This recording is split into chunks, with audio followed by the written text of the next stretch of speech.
Here we go. Hi and good evening and welcome to Tottenham Tantrum Gold, your home of the classic games, classic content and classic debates of the Spurs over the last 50, 60 years.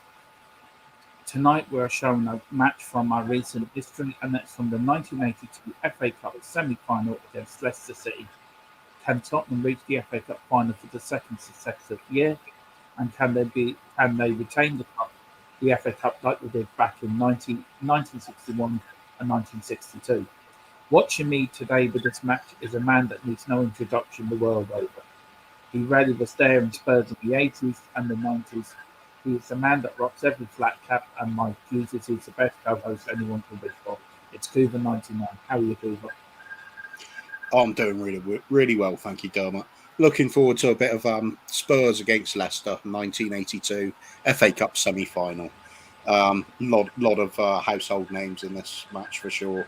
Even some on their side. Yeah, and also Phil will be joining. This is just running a little bit late, but Phil's actually ringing up his brother Matt Lettiz, trying to tell him how to play football because Phil was the genius of the family. But Phil will be joining us later during this match. What was your memories of the 82 Cup final run, Cooper? It was a good run, wasn't it? But what was your memories of it?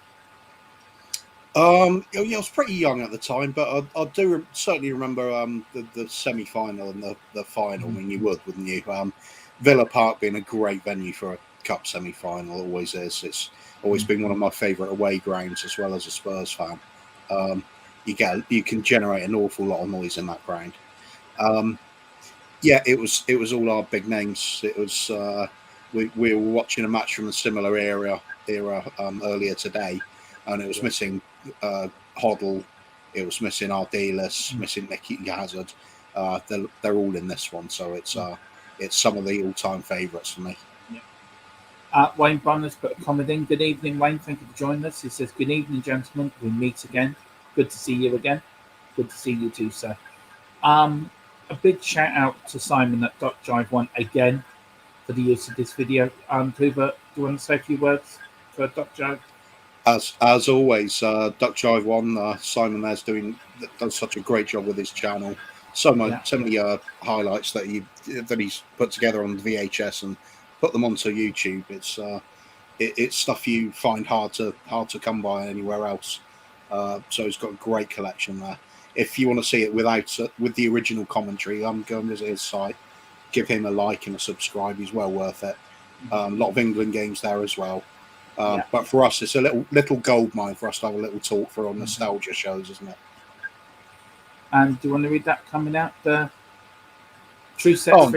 True Set. So thanks, Duck Jive 1 as well. So yeah, bit of appreciation for the man. He's done well. Well, I'll give you a bit of a cup run how we got there. Good evening, Phil. How are you, sir? Oh, glad to be on here finally. Such a busy day at work, but yeah, all good. Looking forward to this classic semi-final. And what's your memories of that cup run that year?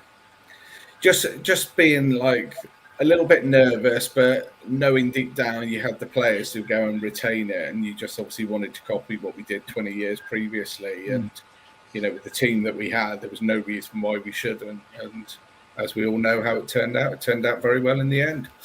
Yeah. Paul Brown here, he's got a comment up here. He says, good evening, Dermot, Coover and Phil, and all in the chat, hoping everyone's well. Yeah, we're all well. Thank you very much indeed. I just want to give you all a bit of how we got to the semi-final.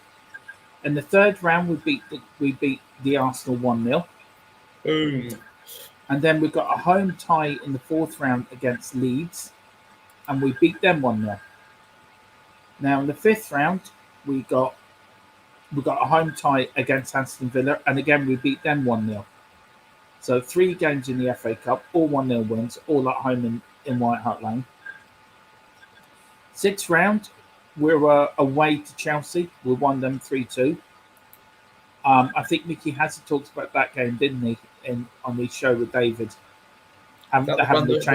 where they were late and had to get changed on the bus, wasn't it? I think so. Yeah. So at the moment, they've played every game within London like they did in 80-81. They haven't played outside. We did pull Ben Kaufman in. Good evening, Ben. Yeah, good evening, Ben. Thank you for everything you've done this morning. Good to have you on the morning show. And then we had the semi-final. It was at Villa Park. The referee for this game was Neil Midgley. Midgley, I think. Midgley. Yeah, He Neil was from Mitchell, yeah. Salford, and it was at Villa Park, so she'll get the game up. So I thought he paused there for a second. No. Oh, we'll get this coming up from Duck Jive One. It said, "Thanks, guys. I'm locked in. This Leicester 82 videos go dust. No footage of it was available online ever, which was unusual for such a high-profile match." It's strange. I've found that with other Leicester games as well. Quite recently, one of our recent matches, we had an FA Cup game at Leicester. I think it was a replay, and it literally wasn't being shown anywhere. It's so unusual, especially today with all the TV coverage we have in recent years. So yeah, really good find, Duck John. We're well impressed with this one. It's extended highlights rather than the whole game, but as the man says, it's gold dust because you just couldn't find it anywhere. I mean, an FA Cup semi-final, that's just unbelievable. You'd think there'd be multiple copies floating around everywhere, but anyway, that's it. Dermot's just popped off for a moment. I still can't believe that was the only game we went outside of London for. Yeah, strange, isn't it? Because if that was today's season, we wouldn't have left London because obviously the semi would be at Wembley as well. Yeah. Of course, yeah. But I mean, Villa Park was always a great venue for semi-finals. Yeah. Anyway, some of the great grounds, Hillsborough as well. It was just it was the classic go-to sort of areas, wasn't it? But anyway, shall we get the match started? Do you think, lads? Yes. Why not? Okay. It was played on the 3rd of April, 1982, with a 3:00 kickoff. Didn't hear many of those. When was the last time we had a 3:00 kickoff? I couldn't tell you. There he is. At 3:00. And the other semi-final was QPR against West Brom, and QPR won that 1-0 with a certain Clive Allen scoring the winning goal for QPR. I think I've just seen Paul Price in there. You know, we were looking at him the other day. Yeah. I think he was. Now I've gone back and had a look at him. I do remember him. Now, this was one of Aussie's last game for us before he went on exile for a couple of seasons, or season and a bit for the whole of 82-83, wasn't it? Because of the Falklands War. Yeah. There we go. This is the team. And goal: Clements, Houghton, Roberts, Price, Hazard, Perriman, Ardiles, Archibald, Galvin, Hoddle, Crooks, and Millett was on the subs bench. So that's a midfield four of it was Graham Roberts, Mickey Hazard, Glenn Hoddle, and Tony Galvin. I mean, what I was going to say, do you notice anybody in that Leicester side that springs to mind? Martin O'Neill and a certain Gary Lineker. Certain Gary Lineker, yeah. I didn't get that far down. Sorry, God, I don't recognise him. Whoever that is, I recognise him. The great Ramondo. Yeah, Ray Clements, ex-Liverpool and Tottenham goalkeeper. Sadly passed away last year. He did, unfortunately. Yeah. Ray Clements had such a relaxed sort of aura. Can I just say this was a thing of the whole Tottenham in the early 80s, putting a proper cockpit on the pitch. It certainly was. Oh. And it was great enough to say there that Delhi's recreating that when he gets on the pitch, but that's a little bit rude. And it was Graham Roberts' job to get the cockpit to get them off the pitch at White Hart Lane. Well, there was one video of him doing it. I mean, look at the state of that pitch. Yeah, sand pit at best, isn't it? It is. Alexandra Hilton says hi. So hi. Thank you for joining in. And Doc Jive One has a message that the footage was gathering dust in the former Spurs DJ announcer Willie Morgan's attic. Morgan's attic. He contacted me a couple of years ago and offered to borrow me the tape to put online. Well, thank you, Willie Morgan, and thank you again, Simon. Do you know what I mean? And Cody Mack, I'll let you read that out, Coover or Phil, whoever wants to read that out. Okay. So it says you guys might get a bigger audience if things keep going the way they're going in the Premier League with COVID, safety and health above all else. Well, that's another a great reason why we're doing this. Not only bringing back the memories, but it's very dull with no football, isn't it? And so yeah. But thank you for your kind words. Cheers, Cody Mac. Thank you very much. With this, just quick on that. I mean, all guys, but this channel was set up by fans for the fans, not for anything else. It was just to give fans a bit of a journey into our past and a bit of a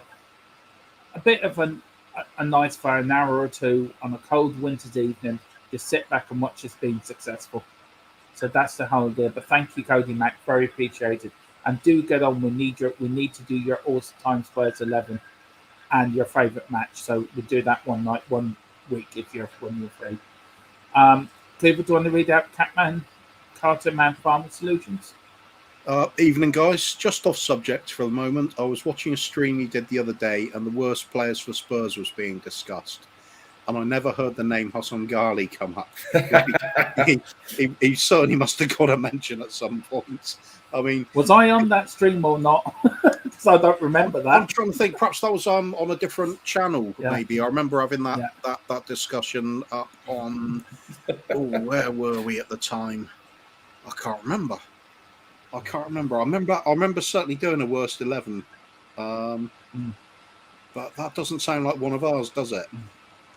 Yeah. I wonder who that was on. Tottenham on tour, maybe. Maybe.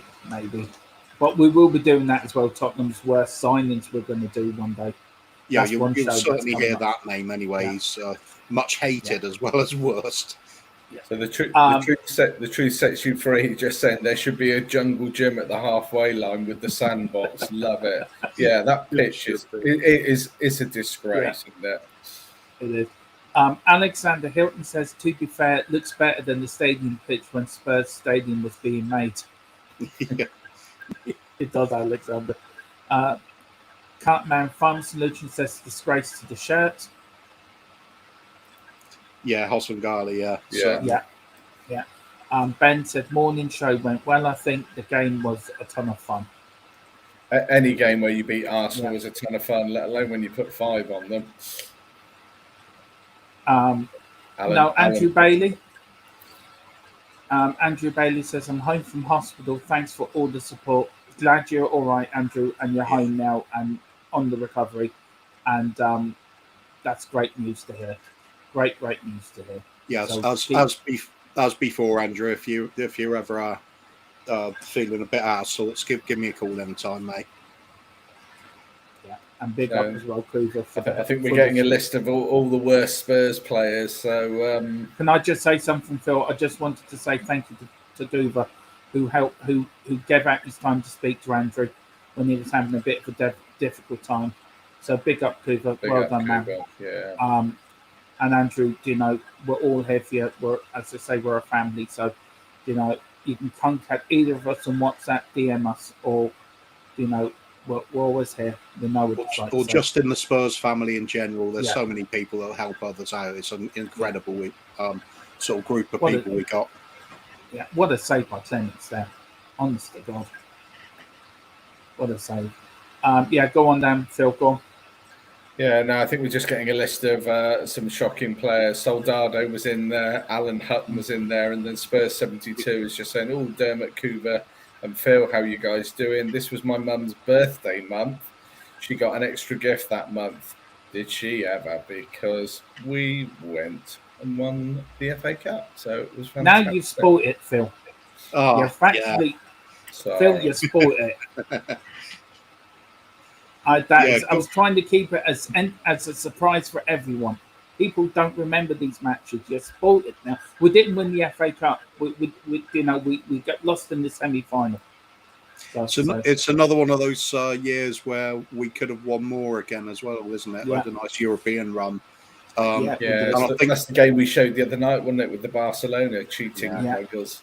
There's one of my all-time Spurs 11 players there, Tony Galvin. Oh, some of these names coming up in chat are brilliant. Oh, there he is, Gary Lineker without grey hair.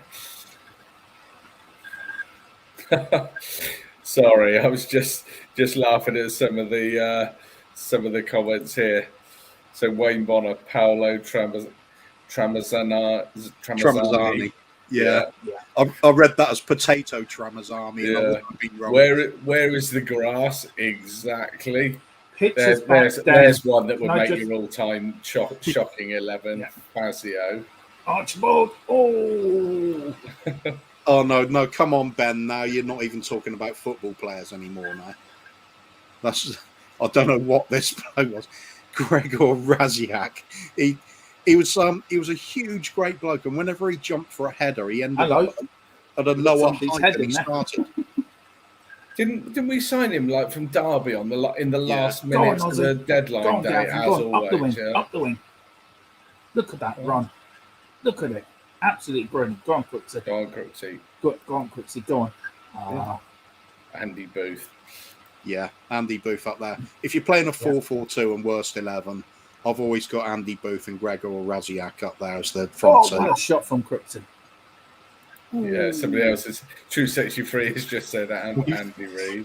We've started something off now tonight, haven't we? This This is another one. Ben saying Cameron Carter Vickers, but by all accounts, listening to Alistair Gold. Hang on, you leave the Vickers lad alone. I could be related to him. My birth name's Vickers, so you leave him alone. Actually, yeah, my birth mother's maiden name was Vickers, so we could be related. No, if your birth name was Vickers, you would have changed it to O Vickers to be a little bit more Irish, I would have thought. No. Well, technically, the Vickers family were we're from Wicklow area, but yeah, we could be related somewhere along the line. Well, certainly doesn't seem very Irish to me, the Cameron Carter Vickers, does he? He's American. He is, yeah. Yeah. I love the true set. I love the true sets freeze player. Absolutely brilliant. I mean, he's hit the nail on the head, Dele Alli. Oh, that's harsh. He did at least have some good seasons for us. If you look at the other names in the league, as much as Dele's there now, you can't class him. And Kudu never did anything. Andy Booth never did anything. Whereas Dele had a time where he was interested. Well, it's half time and it's 0-0. We've missed the whole of that first half. It's the horror show talking about worst ever players. Look at the state of that stand. And look at the roof. I mean, you used to love this bit, the big match. Yeah. Oh, adverts and everything. Adverts. Yeah. Should we have them? Will that be fun? Should we just take that off for a minute, just in case? Yeah. Perhaps we will too. Yeah. Yeah, that's something I want to get onto. What Doc Jive 1 has just put in the comments. Something I do want to talk about. If you don't mind, lads, if we can go on to that subject. You just reading the other three comments first, Phil, before we get on to that one. Okay, so you got Yedlin, Ryan Nielsen, and then True 63 just with his eyes. Go back up to Wayne Bonners. I tell you one thing, I actually quite like Ryan Nielsen. I thought he didn't play too bad for it, but he did play for us, didn't he? Ryan Nelson, the one that was about 150 years old when he signed. Yeah, he was from New Zealand, wasn't he? I thought he was Danish. No, you're thinking of Nielsen, Alan Nielsen. Oh yeah, that's a different kettle of fish. Yeah. Nielsen wasn't a brilliant player, but he did get the winning goal against. I'm just watching the old 80s adverts on the bottom of the screen here. Some of them are really funny. Right, there's some classics. Dermot, I'm just going to bring this comment up because I think it's certainly worth. Actually, no, bring up the rest because I'll do one. There's a brilliant Chaz and Dave advert coming up. I think I've just seen it, Simon. Is that this one? Yeah. I don't think we can show the adverts in case YouTube decides to take it down. Yeah. Spurs 72 with Fazio. Keep your eye on the screen there, Coover. Don't be looking at that Alexander Hilton with Kirichez. Yeah, he was awful. Sorry, I'm getting these in order. Coming quick. Nelson was a good defender, just too slow. Ben Kaufman did score a belter against Fulham. So Cooper's getting lost into one advert we're just watching here at the moment. I've never seen the man's head move so sideways in all my life. Yeah, there was an advert for some photography equipment, and there was a young lady wearing very few clothes, and it was quite appealing even there. People are getting comments up now. Show it.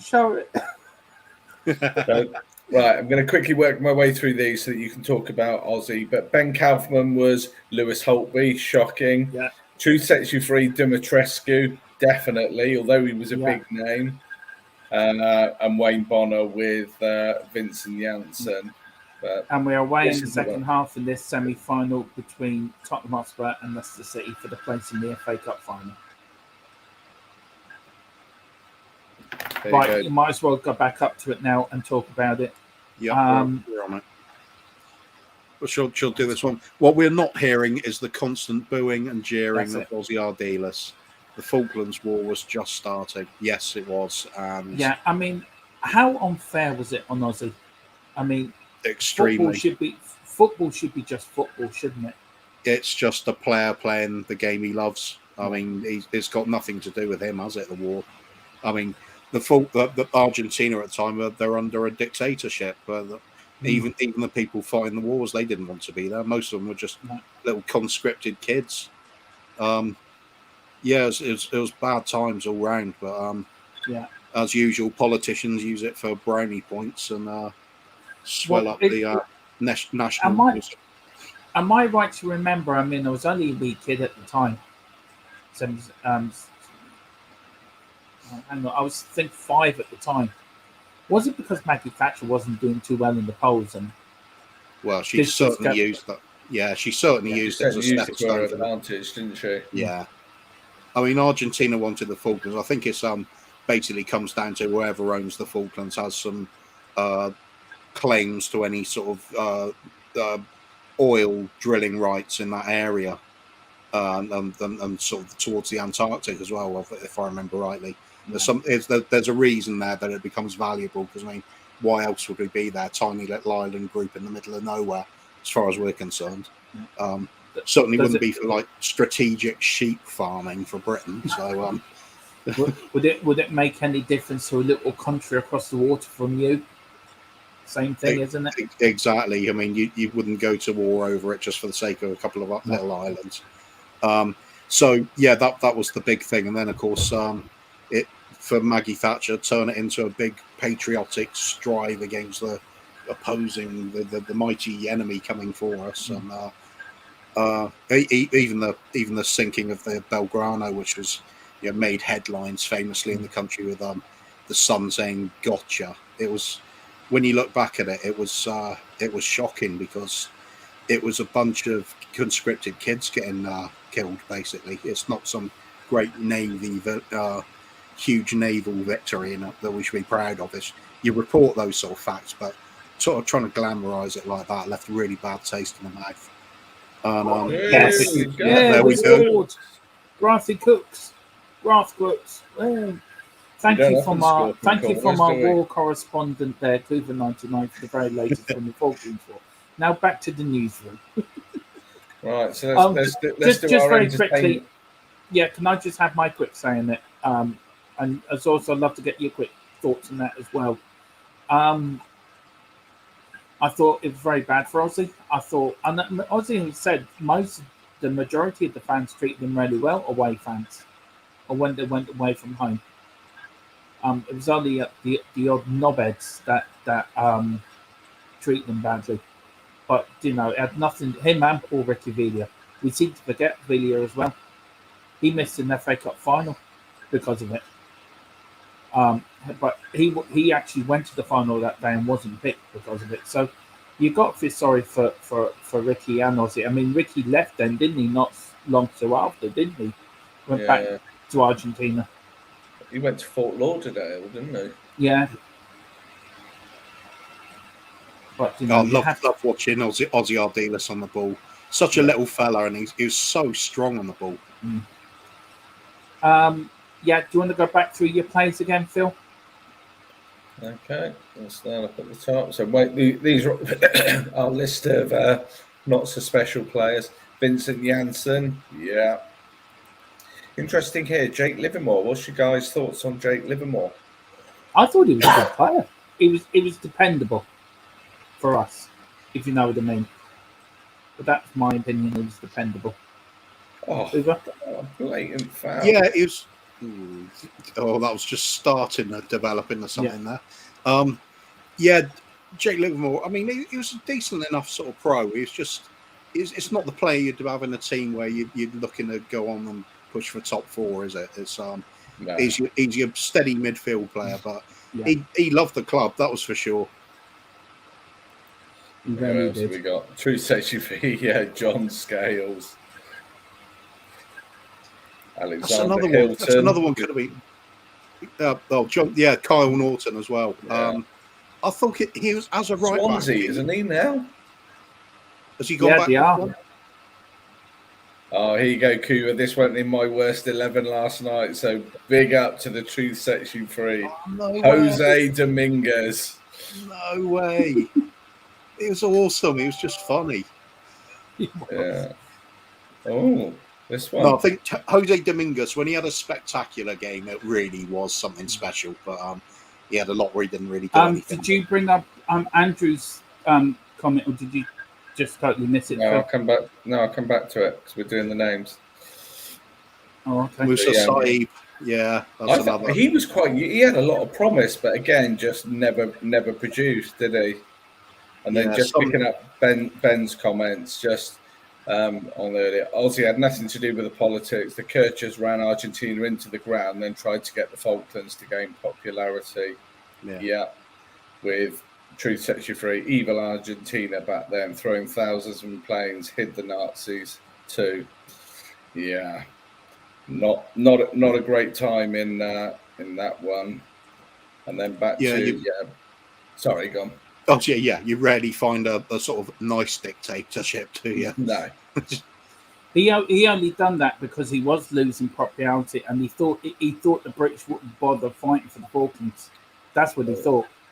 If there's one thing you'd say about Thatcher, it's like you cannot tell her what to do. And if you're telling her you're going to do something that she doesn't want you to do, then she's going to do whatever possible to, you know. Well, I have my own views on Maggie Thatcher, which I will keep very much to myself, because if I did get them out, we'd be taken down very quickly. I think we'd end up with a stream with just all of us shouting F the English in an Irish accent at that point. Yeah. Which should be something different.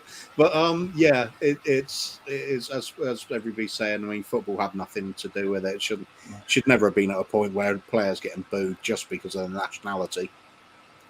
Well, the players get booed now because of the colour of the skin. It's ridiculous, isn't it? It really is ridiculous. Yeah. And just picking up a comment from Andrew, just saying, thanks again. I'm getting a kebab and a Dr. Pepper.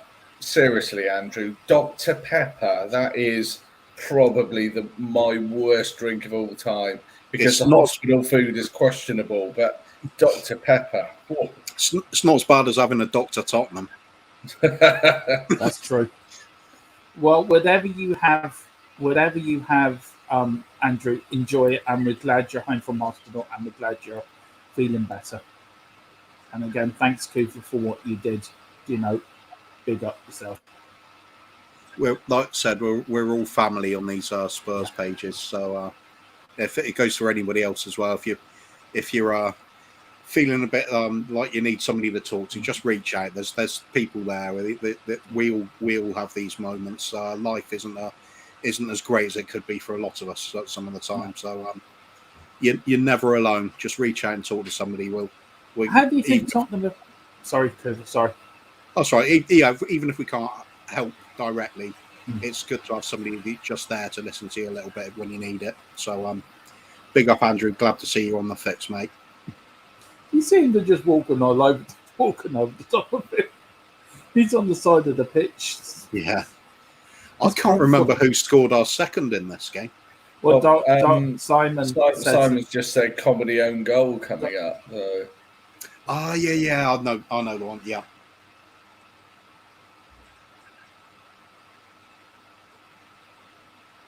There's Hoddle. Oh, look at that bit of skill. You know, we were talking last night, Cube, and saying who would you pick when you're watching stuff like that. You're just like, it's just Glenn Hoddle. He's got such an amazing aura about him, hasn't he? Yeah. It's all so easy. Can I just ask you two lads on? Well, he's been taken off. That's his FA Cup over. You two lads on the game tomorrow night. Now, Leicester have a very depleted squad. Even Conte and Rodgers said the game should be postponed. Very quickly, where are we heading? I'll start with you, Phil. Where are we heading out? Where are we heading now? Are we heading to a postponement of games until the new year, or what do you think will happen? I think with the way the Premier League are, they'll leave it going as long as they possibly can.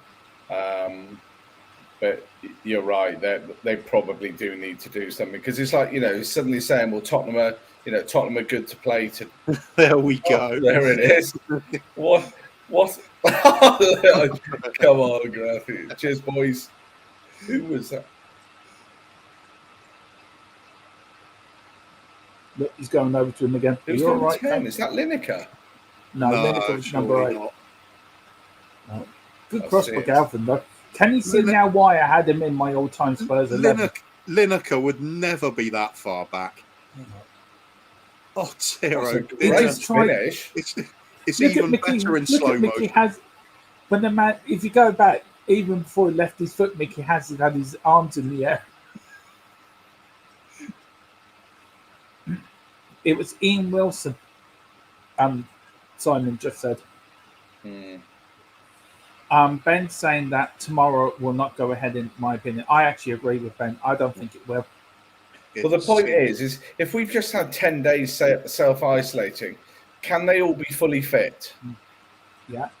That's your first point. So you're sending professional athletes out that might not be at the same level. So it just, as much as I'd like a game to go ahead, it just feels wrong. But Cleaver?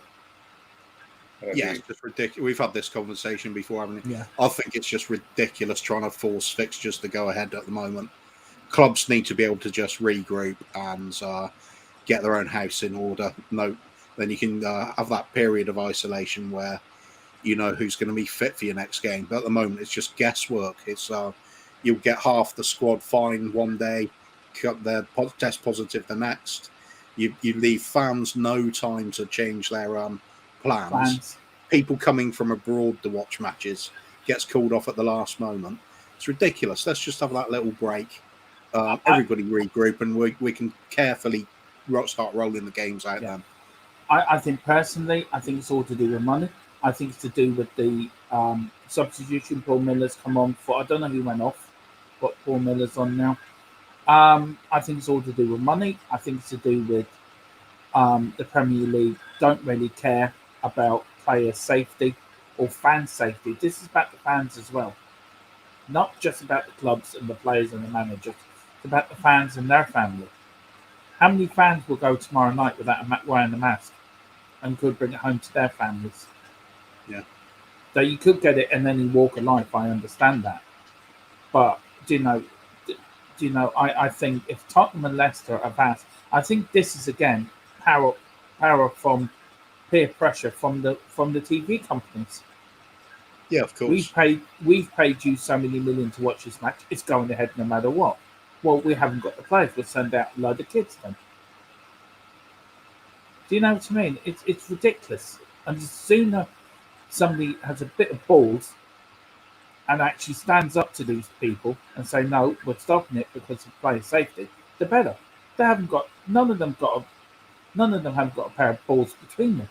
Between the Premier League, the FA, or whoever else who makes these rules, I think are just all they care about themselves and the higher people who live in high standards that don't care about the working man or the normal people. They care about the posh people and the rich people.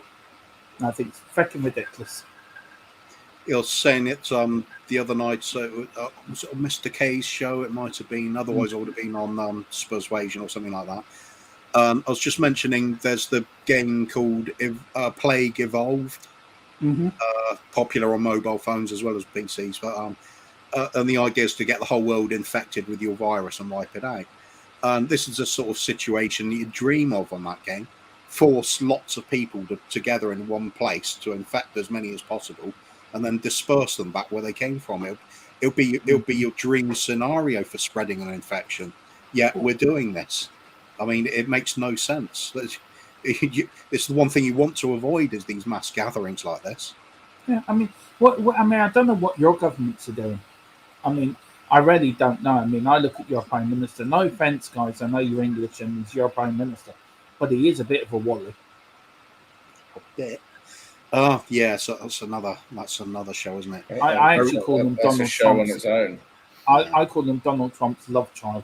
That's who I think he reminds me of. I'll just think with the government in this country, it doesn't matter who gets in at the moment either. It's all the same. It's been like it for donkey's years. Should just be sponsored by Disney. You've literally got cartoon villains in some of the places of power. Shouldn't be anywhere near politics, but oh well, what can you do? Voting doesn't seem to matter. Sports 72 actually. Here we've got Simon says here, I spent £200 on 2 tickets for the Southampton away game on the 28th of December. Do you want to bring that up, Phil, so people can see it? I spent £100 on 2 tickets for the Southampton away on the 28th of December and £30 in advance. Non-refundable train ticket from London to Southampton. I'm not confident about it going ahead, to be honest. I actually don't think it will, Simon. I think it's disgusting that you've had to pay that amount of money. People don't have the money to pay out now. Everyone is struggling. And ticket prices are going through the roof. It's your train ticket there that's the big one, isn't it? Because if the game's cancelled or he can't go, the club should honour their refund. But the £30 non-refundable train ticket, then what happens? With the money, yeah. Can I just quickly say Tottenham have reached the FA Cup final of 1982. So Phil, there was you running onto the pitch, slapping Grassroots back. Coover somewhere in the crowd there, jumping around and kissing every girl he can find. Oh, better get ready to take this one off. I can't remember what I've got underneath there.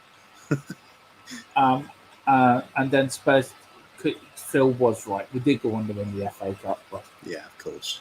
Yeah, we beat QPR 1-0 in the replay, which we will be shown in the next few weeks, that cup final. And then, hang on, sorry, just a second there. Should we have a little blast of Jimmy Hill there at the end here? Because I think he's on the, I think he's in the studio at the end of this. Can we play his voice? No, don't. Oh no, it's not Jimmy Hill on this one. Brian Moore. Okay. Oh well, just a little clip anyway. We'll turn that off there, I think. Anyway, go on.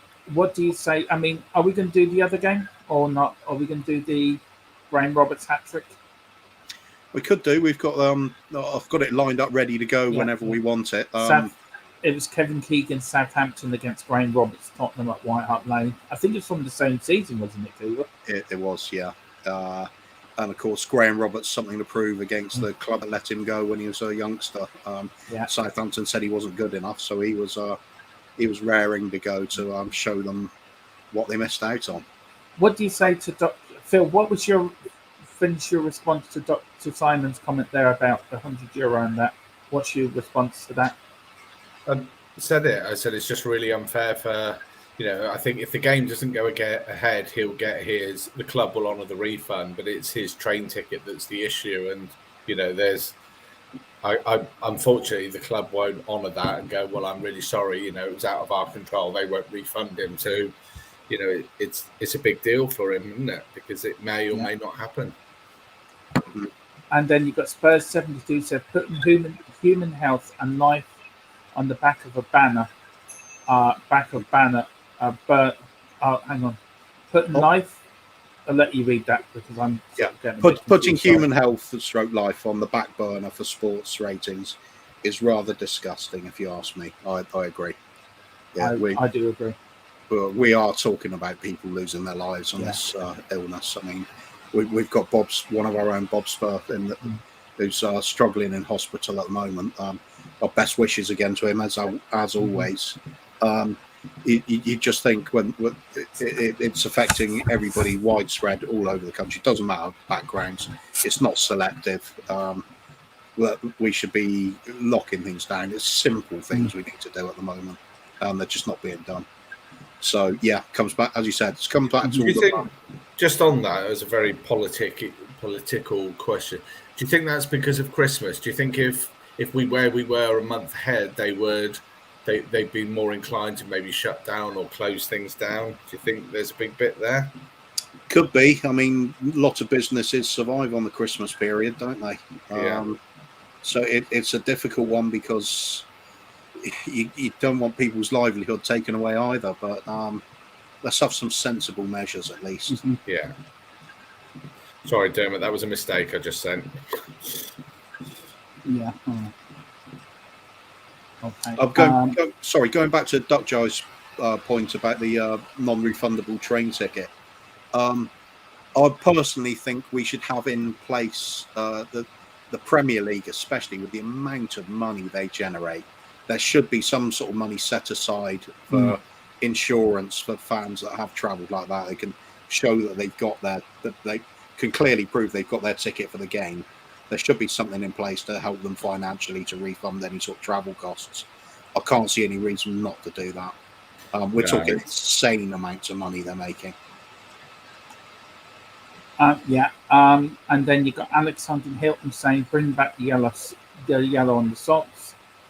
And Ben says, "There, catch you later, boys." Thank you very much. Alexander Hilton, yellow on the socks. That seems to be a really popular shape, doesn't it? Lots of people enjoyed that. Should we get the second game up? What do you think? Should we do another one? I'm up for that, Phil.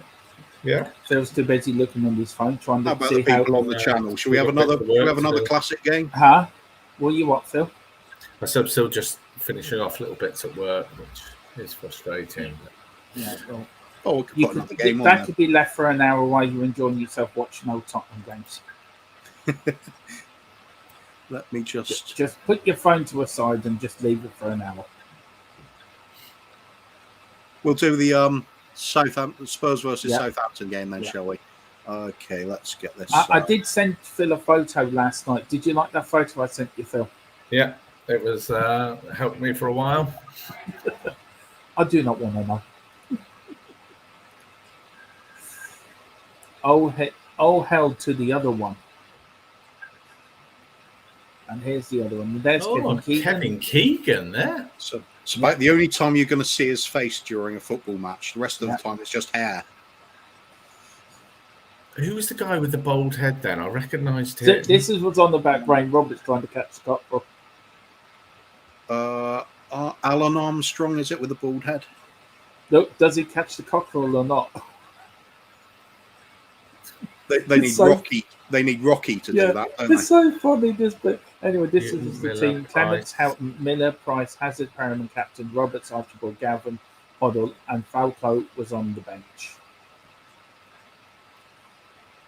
That looked like a very packed midfield there. Yeah, there you are. Alan Armstrong. He's the ball player. Mick Shannon, Kevin Keegan, Alan Ball, Chris Nichol. Look, is it Chris Nichol? Yeah, it is Chris. Can Nichol. I just say no harm was brought to that chicken, but it looked lovely in somebody's dinner. Didn't take the day. Sorry. Oh, dear. It was actually a coconut chicken. But Wayne Bonner says, "Oh hell," to another one. Smiley faces. Andrew Bailey says, "Do another one, enjoying the company." And Wayne Bonner says, "Ah, damn it, should have been. Oh hell, yeah." We knew what you meant. Wayne. No problem. Again, it's a second big up to Duckjai for this video as well. It's an absolute goldmine. His site. as I said earlier, if you want the original commentary as well, go and check out his site. It's a bit of nostalgia just hearing some of the well-known commentators from the day. We do have Phil down in the vault trying to look for these matches down in both the vaults. He goes into Dockshire's vault from Tottenham Towers, comes back to the game. We don't see him from one day to the next. We send down his meals in a little lift, so he lives down there. So we only see him for occasions. Yeah, this is a special occasion. We'll let him out to do these matches, and he gets back down the vault again. But it's nice to see you, Phil. How's the vault these days? Is it all right down there? Yeah, it's looking good. There's a special place there for when my celebrity female guest comes on. Oh, Lord Jesus. Excuse me. I think I need to put heat. You just blown Armstrong's hair off the top of his head. Yeah. I think I need to put a heating system down in that vault for you, do I, Phil? Yeah. If you are enjoying this stream, please like and subscribe. You can follow us on Instagram now, on Facebook, and also if you don't have to, but if you can, but if you don't have to, you can. But there is a donation thing on the main channel itself, and anything you do to anyone who does donate, the money goes back into the channel again. So, but you subscribing and watching the games with us, it means more to us than anything. So thank you very much. We're trying to save up at the moment to get another cat to double Dermot's power output on his treadmill to keep that laptop running. Yeah. Hoddle can pick a pass. Jesus. Yes, we all know Hoddle could be Jesus. We're not sure if he is or not. He could be the Son of God, but it's that old newspaper headline back in the day, wasn't it? Yeah. When Glenn Hoddle being a born-again Christian and said, Hoddle finds God, it's a hell of a pass. And Phil, go and read that one out from Wayne Bonner. Go on. From Wayne, the original commentary would be okay, but I like this format. It's like chatting with other Spurs fan while watching the game in the pub. Hell of a format, pure gold. That's brilliant. Thank you for that. Yeah. Music to our ears, that isn't it? Yeah. I mean, that's what we've tried to do. Like sitting in the pub watching the match. That's the whole idea of it. So thank you very much. It's very kind of you. Phil, do you want to say anything else? Oh, we'll have to do it one day where we genuinely have a few beers along with it, so it just gets worse and worse until we're taken off air. Yeah, that would just be, if we all lived in the same town, then we'd just say, like, let's all go to the pub tomorrow, let's watch the game, we'd all be there together. But unfortunately, the three of us are in three separate countries, bizarrely, although fairly close. You always talk about the Irishman, the Englishman, Irishman, and Scotchman. You've got the Irishman, Englishman, and Welsh fella. Yeah, I wouldn't class myself as Welsh. I live here. No, well, you are Welsh, Phil. Come on, admit it. You're a Welshman. Don't hide in the closet. Don't hide in the closet. You come out in this show as a Welshman. Hang on a minute. Whoa. I want no talker coming out of the closet. That's just no. I meant as a Welshman. God knows what your mind's thinking. Jesus. Perhaps we'll have to start calling you Philly Lattice. Yeah, that's it. Yeah. That's it. Yeah. Well, Tom Jones, he was from Wales, wasn't he? So we'll call Phil Tom Jones from now. Well, it's not unusual. Oh, Lord Jesus. Wait. Somebody had to go there, didn't they?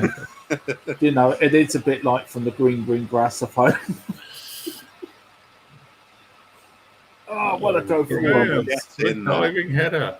Nobody was going to stop that as soon as he launches himself. Mr. Roberts, if you are watching this tonight, this game is dedicated to you. That must be one of the scariest sights in football. If you're a defender, and you're looking up there, and it's like, look at the keeper. Yeah. Headbutt the post. I think there's a bit of a story behind this game as well. We touched on it earlier, but if I remember rightly, Graham Roberts was talked about this. He was seeing a sports psychologist, something along those lines, talking about the Southampton game coming up. And I think Roberts had just scored in another game previously. I forgot which one it was, but they were talking about how he had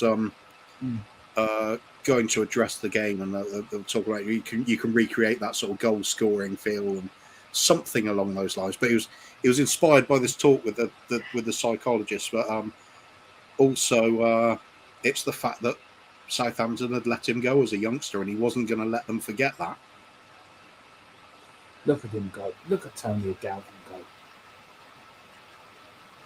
What a player. Also, when you hear Graham Roberts on an interview, he's got the most softly spoken voice. You wouldn't believe it. You wouldn't think what an absolute monster he was as soon as he got on that pitch. That's it. Wayne Bonner is responding to Carterman Fish Farming Solutions. Says, at Carterman, being honest, I love these streams. Think they're great fun, especially hearing the old stories go with them. Well, we try our best. We try our best to make it as entertaining as we can. And as you said, as Phil said, it's like three of us in the pub, really. And if anybody's got some anecdotes they'd love to share, we're welcome. Finish. Well, I don't know. I think that's a bit mishit, really, wasn't it? It froze for me, so I don't know. I think he scuffed that into the ground a bit, to be honest. There's our Ricky Velia. Can we have a replay, please? I think he scuffs this into the ground. Yeah. No, he did. He went off his left. It came off his right shin. I mean, it's never been touched on, but wasn't it Keith Burkenshaw a genius bringing back Eddie Bailey and Bill Nick to the club when he came back, wasn't it? Yeah, well, it's got an appreciation for what was great about the club in the 60s. So, it's you take inspiration from where you can find it. And if somebody's got the know-how and has got the experience, then, of course you'd want them on your back team, wouldn't you? It's... do you know what Bobby Robson called Steve Perriman after one game with Ipswich? Do you know what Steve Perriman's nickname was? Well, from Bobby Robson, at least. He called him the babyface assassin. That's right. Yeah. He did have a very young look, didn't he? I mean, even in the 80s, he was coming towards the end of his career with us, but he still looked like a young man, really. Even now, he looks great for his age. Yeah. He really does. He's 70 on Tuesday. Don't tell him that. Don't mention it. If I do get the chance to speak to him, I think I'd just say happy birthday, but that would be, after that, I'd just be like... And I hope he could translate into, I think you're a legend. I can't believe you was captain of our club for so long. And here we go again. Archibald. We had such a great side then in the early 80s, didn't we, really? From 79 to 80, 84, I think we had a great side, didn't we? Oh, not so good there with the overhead. That's just because the groundkeeping's so poor, isn't it?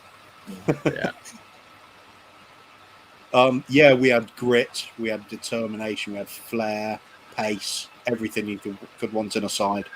I think we just couldn't keep up with the workload of games, because all those European games, it was two legs every single time. So it's not like you could rest on an easy game at the end of the group when you're already qualified. Every single minute of those games mattered. You had to be at your best, and you couldn't relieve. You could have had more than three, couldn't you? Yeah, you couldn't relieve five. You couldn't relieve the stress. You couldn't relieve the stress on the squad using substitutes, because there was still only one back then, wasn't there? Yeah. But sorry, go on. Graham Roberts talked about that last Sunday, and he said there was something like a 22-day period where they played 11 games, and he went, when I hear them now talking about how busy they are, he said, and he said exactly what you just said. He said, we only had one, maybe two subs. He said, that was it. So he said, all 12 of us.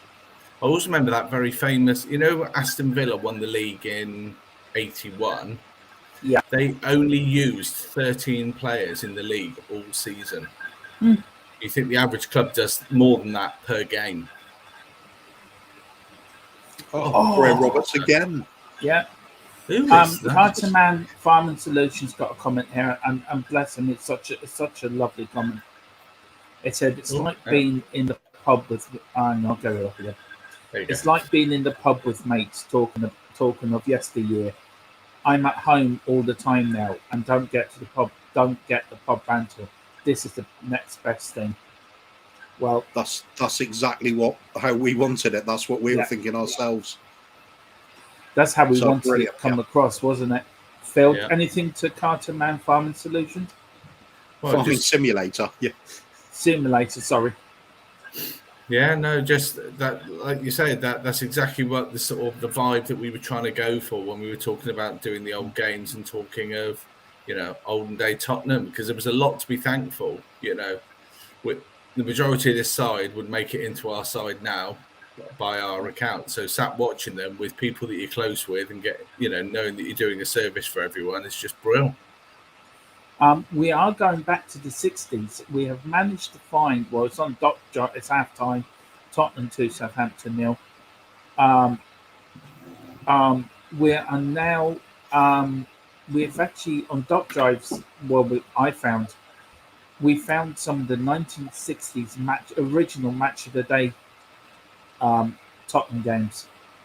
And there's one that we're probably going to show tomorrow morning, I think. I'll be Google for the morning show. It's the Tottenham versus Sheffield Wednesday from 1966-67. And it's got the likes of Terry Venables in the team, Tottenham side. Jimmy Greaves, Galvin, and all them players. So we've got a load of 60s games to go through as well. So we're going to look forward to going back to them years as well, and the 70s. I think we quite often end up coming back to this 1980s team, though, don't we? Because it's it's comfort zone for us all with that, with also going back in time quite a way. It's weird how time catches up with you, because for me, some of this, it's like it happened yesterday, and it's like 40 years ago. I'm looking forward to doing the 73 League Cup final against Aston Villa, because a lot of the Tottenham Tantrum Gold fans' favourite player scores the winning goal in that match. Mr. Comeover. He scores the winner against Villa. We go again.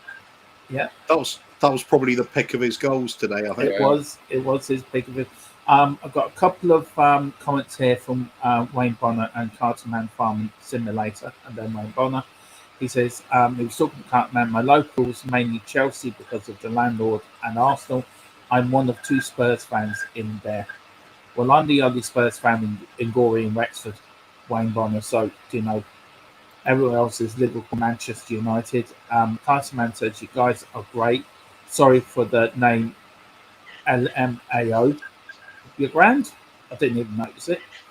And Wayne Bonner says, wasn't Joe Kinnear right back in that period of the 60s? Yes, he was. Joe Kinnear was our right back for that period of the 60s. The famous Wimbledon manager, who we beat actually when we got to the 99 League Cup final against Leicester. We beat Wimbledon in a 2-legged game, and we actually won 1-0 in at Selhurst Park. Stephen Eveson goal, lob, I think, and Joe Kinnear was the manager. So who's that there? Is that Jimmy Greaves? I don't know. I was just admiring the flat cap there on the chap on the right. I mean, thanks for everyone who's tuned in. Thank you so much indeed. Thank you for all the kind comments. We do try our best. It's funny looking at Steve Archibald in some of this game, because he's so frustrated that the ball didn't fall to him so often. Apparently, I'm hearing somewhere along the line. So I've just got a text from a friend of mine who's connected somewhere along the line, saying that the Premier League are looking at the Tottenham Leicester game again. Yeah, I'm absolutely convinced it's going to get called off. Yeah. Could you imagine? We obviously did the Formula 1. Can you imagine tomorrow if, for whatever reason, Spurs have to play all their youth, okay, and we lose the game 2-0, and then at the end of the season we miss out on Champions League by 1 point, would there then be a challenge to say that bit wasn't fair, or It'd be just too late then, wouldn't it? yeah, but it just you'd always have that bitterness that we weren't. You didn't allow us to have our full side at all times because of something out of our control, and COVID is very much out of control. It's not like they've all gone on a jolly to Margate and suddenly woken up with COVID. It's a pandemic. It is. Got a couple of comments here. I'll go through them one by one, and I'll get your opinion on one film, then Kluber, and then I'll rotate if that's okay with you two. Phil, your comment to this one to Spurs 72. Sorry. Right, leave it then. I'll do it. No, that's all right. I can do it. The keeper is shocker Galini-esque. I mean, I don't know who the Southampton keeper is. He did pull off a worldie from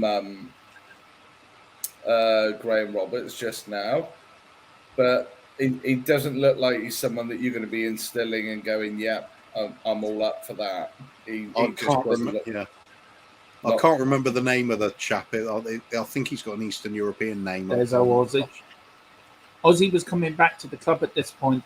Tottenham had just announced that Ozzy was rejoining the team. From Paris Saint-Germain. Then this one here from Wayne Bonner for you, Cooper. I remember watching that Wimbledon semi on my TV. Everson just outside the box puts the ball nicely into the far corner, if memory serves. Yeah, I think I know the goal. He didn't almost lobbed him, didn't he? Yeah, he did lob him. He didn't score an awful lot of goals, but I quite liked him. He really tried hard for us up front, and a difficult period for him as well. I was going to say, Cooper, the reason I remember that, I remember watching it with this other guy, and he went, I think Everson might be interfering with play, but he didn't have anything to do with the goal. I went, interfering with play? He scored the goal. And the guy was like, oh, all right. But yeah, I absolutely remember that. Roy Atkinson was the thing? Yeah, okay. I can do them, Phil, because I'm going to be asking you and Kluber questions, so gives you more time. I'm just nothing to really do, so I'm not answering. There's Alan Ball, he was an England World Cup winner player, but he played in the D80s quite well, didn't he, Phil? Mm. Yeah. What's your answer here to Castleman farming simulations? 86. No, Phil. Sorry, Phil. Go on, Phil. 86. I became a Spurs fan. I was pressured as a kid to be Liverpool or Saint by my cousin when I was 10. I made up my own mind. Wow. A lot of people did support Liverpool in those days because they were superb, weren't they? They were a great side, but you made a good choice. That's what I would say. I think you made a good choice, and at least you had a little bit of success early on with this great 80s side because they were quality. A lot of people. Oh, sorry, I was going to say a lot of people obviously became Forest fans, and Villa had quite a good run around that sort of era as well. So you tend to get these groups of supporters in certain age groups because of a bit of success at the time. And then we've got this last one here from Paul Brown. I'll actually read it out, but I'm going to ask a question on this for both of you, so get ready. On the subject of having a pub-like chat, opinions within panel and chat on the use on future concerning Joe Rogan, IMO. Too early to consider cutting losses. I think of my response. I'll ask you first, Phil. What's your response to Paul Brown? I wouldn't bin him off. I think he's a great defender. I think he's got a little bit to go, but under Conte, I think he could be superb. If you ever watch a Wales game or anything like that, or listen to it, they always talk about what a great game he had. So for me, I wouldn't cut him loose. If he's not going to play this season, I would go and give him some time, but he needs to go to a Premier League side, otherwise it's just pointless. But I would certainly be keeping. I think he's quality. Kluber, to Paul Brown. I'm just not seeing what the big deal is with him, to be honest. I find him he's a competent defender, but nothing more than that. I certainly don't see him as the sort of quality on the ball that can bring the ball out from defence, that's comfortable under pressure. I don't see any of that, and that's what Conte's going to be after. I don't think he's a natural fit at all. He could do well with a club perhaps not sort of pushing for the very top, get himself a lot of game time. He might develop into something, but I just see him looking very average, to be honest. Well, can he show more? I doubt it, because otherwise we'd be seeing him in the squad more. I mean, for me, Joe Roden, I think he needs to be given the chance. He's a young lad. He's played well. Oh, look at that turn. Oh, good save by Clements. I think he needs to give him the chance, but I think he will get there. But thank you, Paul Brown, and thank you again, Cooper and Phil, for brilliant answers. So big up Perrier and big up Paul Brown for a brilliant question. So thank you very much. Southampton seem to be in the ascendancy here, don't they? Seem to be getting more into the game. I think we got to 3-0 up and just were like, yeah, it's easy. Oh, Alan Armstrong. That's a tidy finish. Yeah. He looks a bit Steve McMahon. That's who I was thinking he looked like. He was a good player. Yeah. Good cross by Keegan. Keegan still had it then, didn't he? Deflected, though. Keeper would have had it. But first showing, I thought he hit that a clean strike into the corner, but it's a deflection, isn't it? I'm just a bit telling you, Millwall's game on Saturday has been postponed. Yeah. So that's another championship game off. There'll be a lot more coming, I'm sure of it. Yeah. Watford games, Burnley Watford has been postponed due to COVID cases at Watford. Mm-hmm. I still think this comes back to TV companies' pressure, putting pressure on the Premier League. This game has to go ahead. And I think it's wrong. I really do think it's wrong. It's very wrong.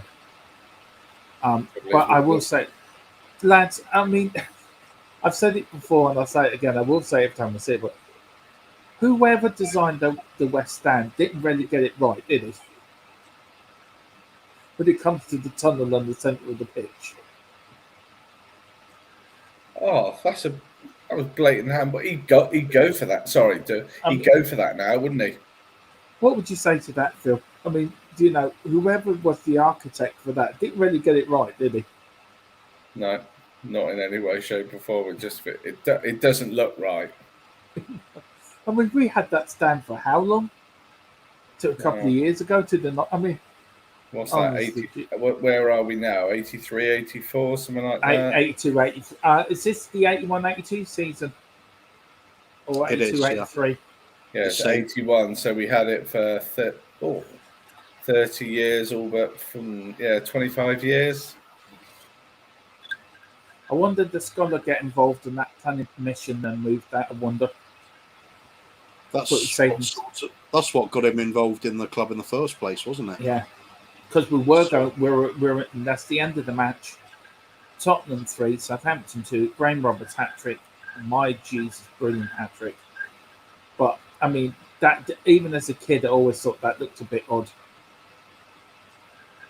But that's the end of the match, and there's Kevin Keegan running off the pitch there. Chrissy Houghton. But yeah, another great game for Tottenham, another win. So 2 wins on the bounce for Spurs tonight. We're doing well, lads. Yeah. We should be taking over Conte's job. Paul Brown got a response for you too, Phil and Cooper. He said, I don't find anything special about Roden. He's been here for ages. If he was more reliable than, say, Dyer, Sanchez, etc., he would get more games. Yeah. Well, he's classed as Dyer's replacement at the moment, isn't he? He's the one that Conte wants in the middle, and obviously Dyer's ahead of him. But, I would have to say, as much as my football knowledge is superb, I don't know as much as Antonio Conte, so you've got to trust the guy. But as far as I know, Tottenham have appealed that decision, have tomorrow night's games postponed. So please check the local media, the website, Tottenham's website. Check other social media, And if you are out and about, please wear a mask and please be careful. And I'll definitely say, if you're considering going to a Spurs fan over the festive period, I'd really give it great consideration if it's going to cost you a lot of money getting there, because the travel cost isn't refundable in a lot of cases. So yeah, just bear in mind what's happening there. End of the day, we want football, but it's looking the sensible thing to just start calling these things off well in advance. I mean, this is something that we will talk about in the morning, you and Hoover, about the travel expenses and things like that. That's something we will, it needs more in-depth look into it. Phil, I mean, what's your thoughts on it all? I mean, you've got games being called off left, right, and centre. I mean, Conte's come out and said tomorrow night's game should not go ahead. Tottenham have also said to UEFA that they will fly to France to play Rennes, to make it easy for Rennes. What's your thoughts on that? Stuff like that. It's Rennes. Rennes an hour away by plane, for God's sake. It's not like it's in Australia or we're having to travel to Sydney for a midweek game. I'm just like kind of getting a little bit frustrated that everything's up. It's whatever time it was 5:30 tonight, and it's like the game's going ahead. It's 24 hours notice, and now we're kind of like, well, we don't really want the game. We're not fully fit. Leicester aren't fully fit or have enough players, and you're like, where's the sensible people that are going, make a decision, call it off, postpone it, extend the end of the season? This is again extenuating circumstances. Somebody sensible needs to grab it and get a hold of it and make some decent decisions, because it's just no good for the fans. Is it, again, TV companies put pressure on clubs in the Premier League to play the games? I genuinely, I don't know. For me, until I sort of see that or hear that, firsthand, I would hold judgment there. But Phil, I have to disagree with you. I would totally there. You have to be a blind man not to see it's the TV companies. They've paid hundreds of millions for matches. If say you ran a company and you bought a match, and there was a chance that match was going to be called off because of COVID, and you were going to lose 60, 70, 80 million, what would you do? Would you put pressure on saying, right, this game goes ahead? You're going to lose 80 million. If you put pressure on them and you play without your first choice stars, the game's not going to be as big tomorrow night if there's no Kane. Yeah, but that's not the point I'm making. The question I'm asking, would you do the same thing what possibly BT Sport are doing to get the game? Don't care who's playing. We just need the game going ahead because of the money. They've signed a contract. Yeah, and they'd probably be in breach of that contract. But there's always extenuate. I don't know is the answer to that. They can't extend the season at the end of the season because the World Cup's in November, December. The decision shouldn't be theirs to make. That's what I think. This should be coming from government, top of government. Solid decision made. Yeah. Everybody just adheres to it. You get on with it, then you do what you're told. Phil, I want to ask you one final question. If you were the Prime Minister, what would you do? I asked the same thing. I will ask you the same question, Goover. Last question to you both. Goover, Phil, if you're a Prime Minister, what would you do regarding sporting events in England at the moment? Your infection rates have doubled within 24 hours. You would have to have a look at a fire break, a temporary postponement of the season for all clubs to be able to,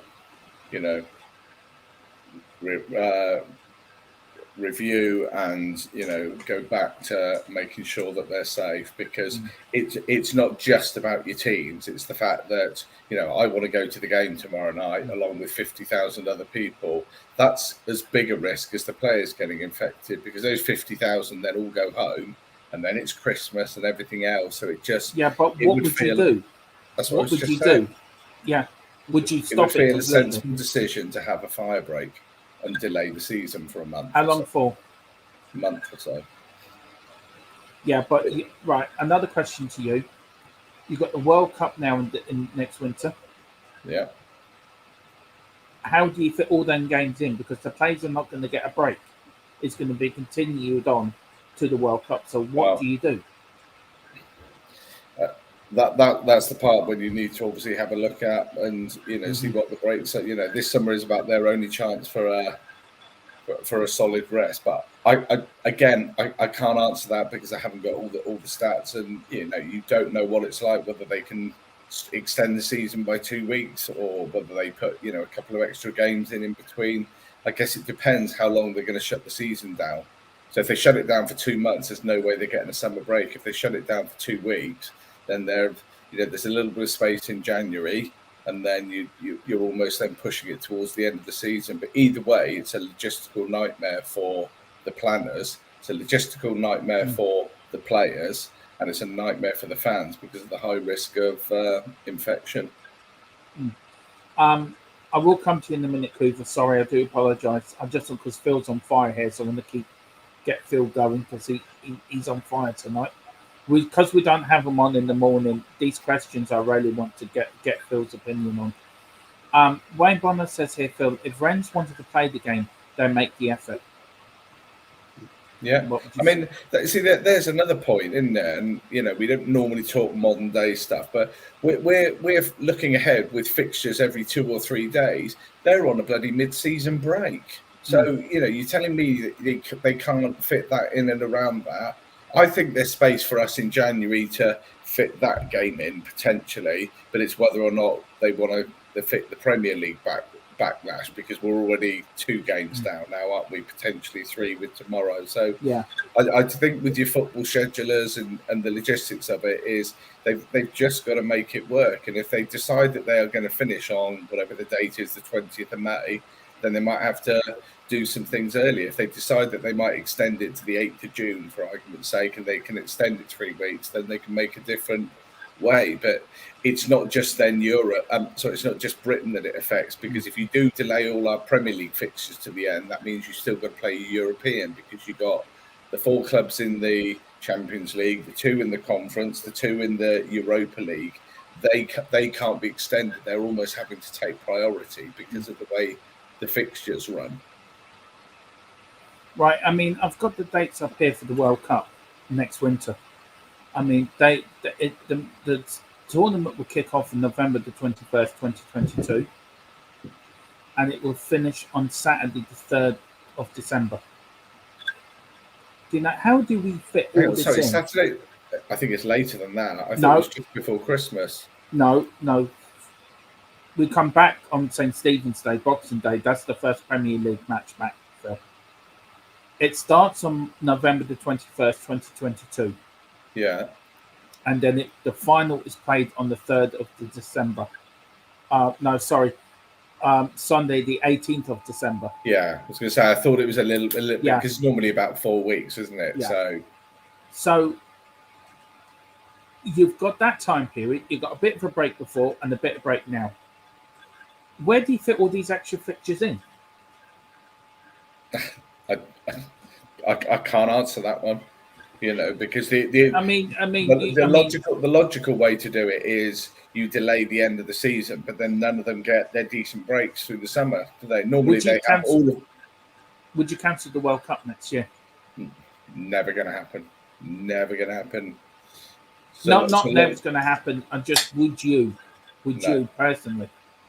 From our point of view, I until it gets not from you one. I want your own person, not from like England's or anything.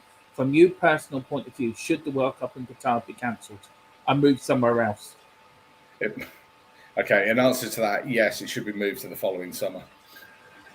That's it. A mid-season World Cup is probably one of the most ridiculous things I've heard of in football, but that's the way it runs. But if the World Cup became the following summer, then there would be enough time for all of this to be able to sort itself out. But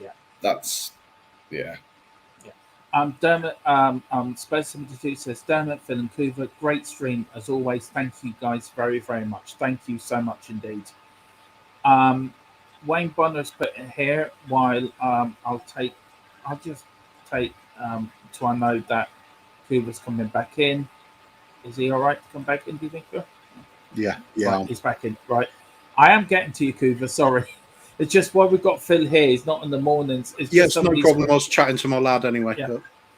but telling him off the for la- not wearing his flat cap. Yeah, the last two questions are for you, Coover. So I'd love to get your thoughts, and then you as well, Phil. Phil, Wayne Bonner here says, "Stop the Christmas fixtures and restart in January." Yes or no? Yeah, that's what I said. You got to do your fire break, and it's got to start now. It's got to start now before it gets out of hand. Yeah, I mean Saturday. You look at the Championship, right? I've just got it here now on the telly. Right, Millwall, Preston postponed. Nottingham Forest, Hull. I think going ahead. QPR, Swansea postponed. Reading, Luton postponed. I mean that's just 3 games in the Championship already. So you had Man United last night, Spurs and Leicester pushing it tonight. Yeah. Is that going to be the last we hear of it? Is it not? Not a chance. I mean, does Liverpool and Tottenham go ahead the weekend? Unfortunately, I think it will be pushed for because of the backlog of fixtures that we have, especially if we don't play tomorrow. That's 4 games outstanding for us. And it's I think what Paul Brown's just about to say, and I would love your thoughts on this. I want to start with Cooper, if that's the right, Phil, and then I'll go back to you. Have you got spare 10 minutes, Phil? Is that right? Yeah. I'm literally going to have to eat in a sec, but yeah. Well, if you want to go off and get go off and do your food. No, honestly, finish this. It's good. No, we may be on for a bit longer than 10 minutes, so if you want to shoot off and get a bit of food, shoot off, because we're getting a lot of comments flying in for this. So while the iron's hot, while we've got loads of people watching us, we're going to keep it going. He said, nowadays, no longer controlled by revenant clubs, public, say, etc. TV rights or money in full control, unfortunately. I mean, that's what I was saying earlier. I mean, Coover, what do you say to that? What do you say to Paul Brown?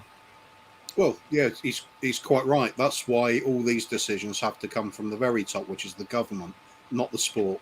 The TV rights and the money, it doesn't matter. It's an irrelevance. This is a public health issue. This is government responsibility to sort this out. And it doesn't matter who screams at the top of their lungs about the money. They're just going to have to suck it up and get on with it. Mm-hmm. Unfortunately, we have Boris Johnson in charge, which means half in, half out, shake it all about. You just get this wishy-washy approach to everything. It needs somebody to actually do something properly and stick to the rigid plan, because this isn't going away in a hurry, and we're just prolonging it with every ridiculous little half measure is doing nothing. We need these proper circuit breaks in place. Clubs and the surrounding communities have to have time to recover. You've got to get it under control on the localised areas first, so you know where you stand.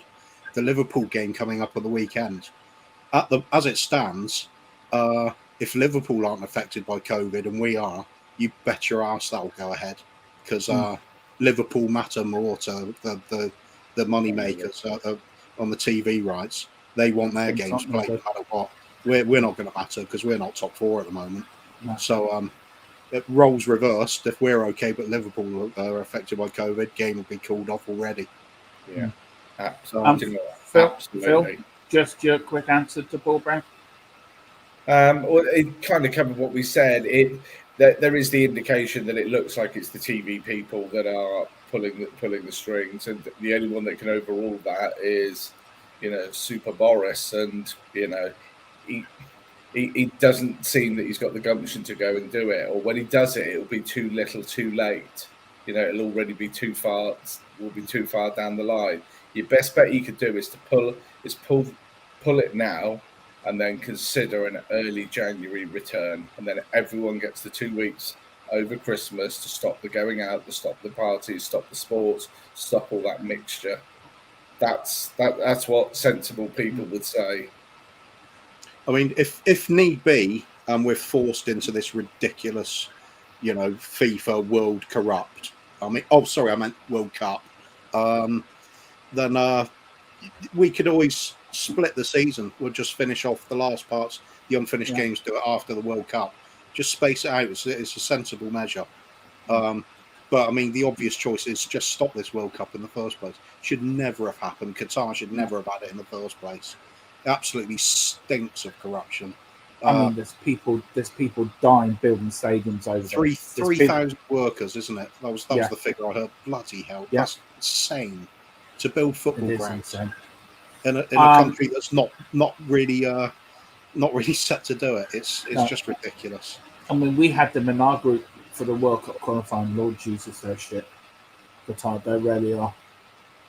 But money talks, as I say. Spurs 72 says EPL should have taken December off, but hey, it's wealth over health. I agree with that. Do you agree with that, guys? Yeah. It's not much. Spurs 72 says we're going to win the league. We're going to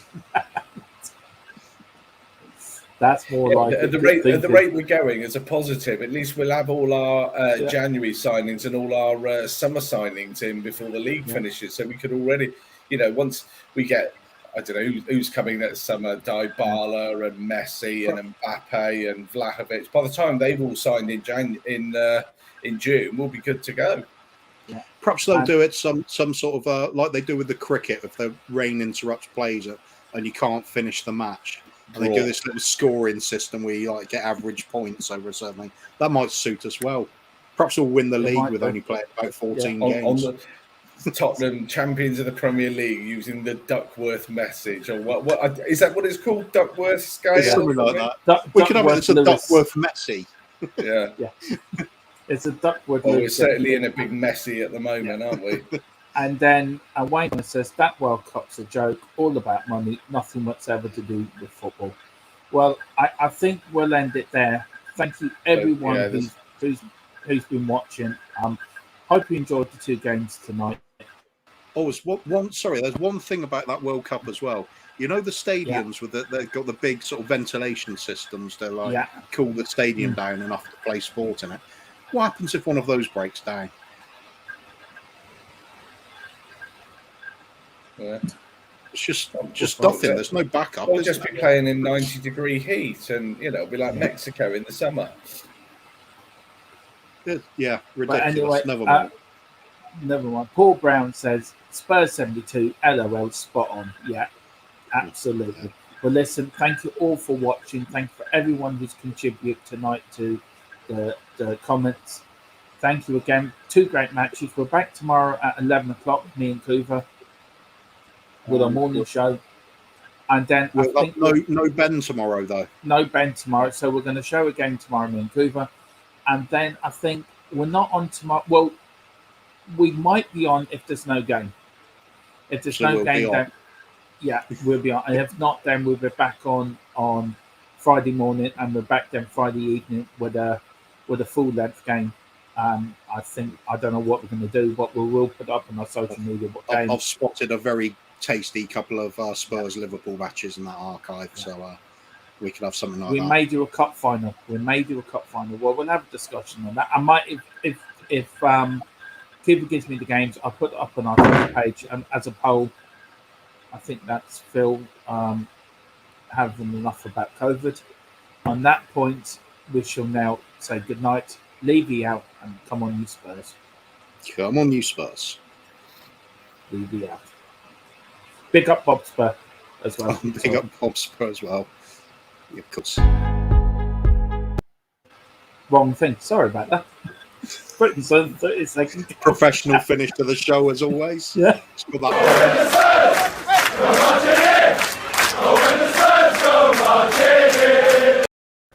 Yeah. Sorry, guys. We are so very much, aren't we? We are so pub themed. Yeah, we're so perfect. Good night. Same thing. He's done it again.